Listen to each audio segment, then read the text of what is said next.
Welcome back, everyone. Right here we have Mega Man Xtreme 2 for the Game Boy Color, and it currently does not work. When it's inside a Game Boy Color, it does the initial Game Boy screen thing, and then there's nothing else. So we're going to pop this apart and see if we can get it working. First, we'll grab our game bit remover here and get that removed from the bottom. And then we slide the front down and lift it up and plop out the board. So in troubleshooting these boards, there are two different things that I usually do. Because it's common, like with Pokemon Red and Blue, for example, these little legs, like one or two of them may come loose and they just need to be resoldered back down.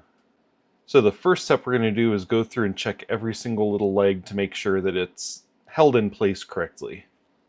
They may visibly look correct, but it doesn't necessarily mean that they're held down correctly. So I just take this and just kind of give it a nice little push and just go along each one of these until they're all tested. Okay, so far this side's looking pretty good.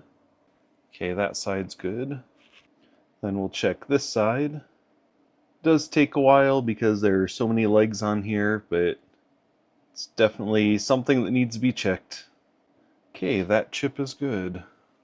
I'm going to rotate this around here just so the camera sees this one a little better. We'll start here and then just go down this whole row of legs. That side's good. And this side, actually I think found it right here. I'll check the rest and come back to the third one in.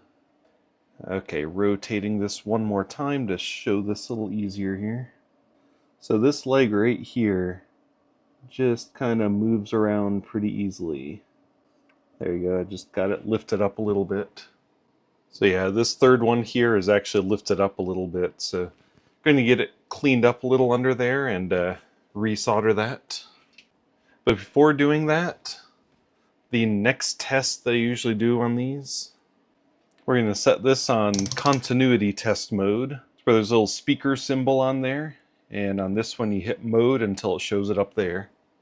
Because sometimes traces, like right through here, can get worn down on here and just want to make sure that they're still good. So we start at this end, try to get things out here. It's good. You can even just kind of lock it into the little dot that's on here, which that one doesn't go anywhere. Then the next dot is up there. This one goes to there and to there. This one. Pretty much all I'm doing for testing this is just making sure that there's not a break where this plastic part rubs against the board. So that's good. This one goes under here. Okay, goes to there. That one there. That one. Then we get to the ones where you can't really see dots. Usually just moving them on through the legs on here. So that's the second leg. That's the third leg. That's the fourth leg. Okay, that one goes to this side over here. And this one, check legs on all these chips here. Okay, we found it on this one up here. So then we're almost to the end here. So far, everything has connected through to something. That one doesn't have anything. We'll just make sure that hits. Okay. So everything does connect past where that plastic part could break through there. What I do is just kind of scrape under that a little bit, just kind of remove any debris, like whatever may have gotten on there to make it disconnect. Then I'm going to use some isopropyl alcohol on a Q-tip. Okay, that area is prepped. Make sure to get it moved back down into place. You have to be gentle with these, so like what I did, it might not be recommended of kind of bending it up. Just because if that snaps off of there, then you're pretty much out of luck. Okay, and then get safety glasses on and turn on an exhaust fan, so you might hear a little background noise here. Now what we're going to try to do is see if the solder under it can heat up enough to just kind of hold the leg in place. Okay, so I come back in here and I push at that, and that seems to have done the trick, and the surrounding ones still seem good. So in most cases you can just use the solder that's already there, and it looks like that held it down pretty well. So we will get this back together and then test it out. Okay, put that back in the Game Boy Color. So that leg was not the only issue. Now we did not check these two chips. I'm going to go ahead and go through each of these and check. Same type of thing, give a little bit of pressure on there to see if it wiggles. I'll rotate this a little bit. Rotate it again, check on this side. Rotate it again to check the final side here. And then this little chip up here. Check this side first. That one's good. Now this side. Okay, and that one's good. I'm going to go back through each of these and check them one more time, just see if there's any more that move. I'm going to give a little more pressure this time. Actually, we have this one here.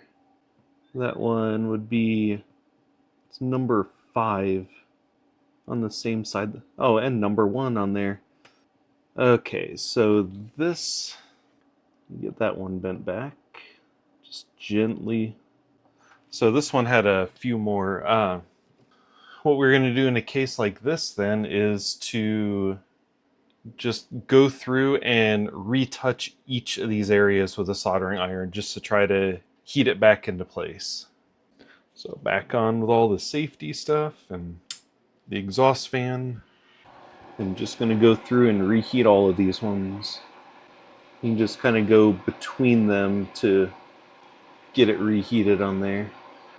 I have seen it where if you just go directly on top of one of them to reheat it, if it's kind of loose and it bumps on over, then it will link up with the other side. Let's check to see if those are holding now. That's good. That's good. Good. Good. Okay, the legs all seem good on that side. I'm not even going to worry about testing this side. I'm just going to reheat it all on this side. I don't know what exactly causes these things to go loose. I don't know if people are rough putting them in the systems or taking them out of the systems or dropping them. Check each of these. Okay, that side's good. Trying to decide if I need to just do the same to that chip. That chip didn't have any issues, so I'm going to go ahead and get this put back together again. Then we'll put this inside here and turn that on, see if there's a difference. It's Game Boy. Yeah, that looks like it has stuff.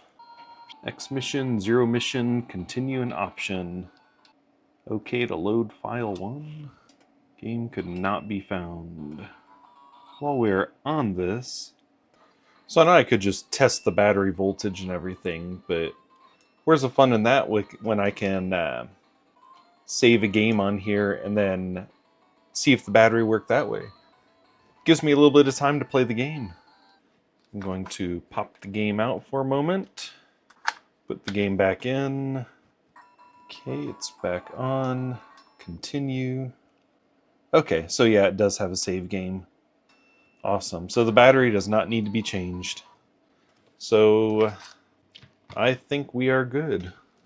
So we had a copy of Mega Man Xtreme 2 that did not work. It did not get past the Game Boy Color screen. And it was the legs on one of the chips, multiples of them were not connecting correctly. So let me know in the comments what your favorite Mega Man game is, if you like Mega Man games. I was always a fan of Mega Man X series and also Mega Man 2 and 3. I hope this was helpful for troubleshooting. Let me know in the comments if there are other ways that you troubleshoot too. Make sure to like and subscribe if you're interested in all these types of videos where systems and games get fixed or modified. I want to thank you for watching. Have a nice day.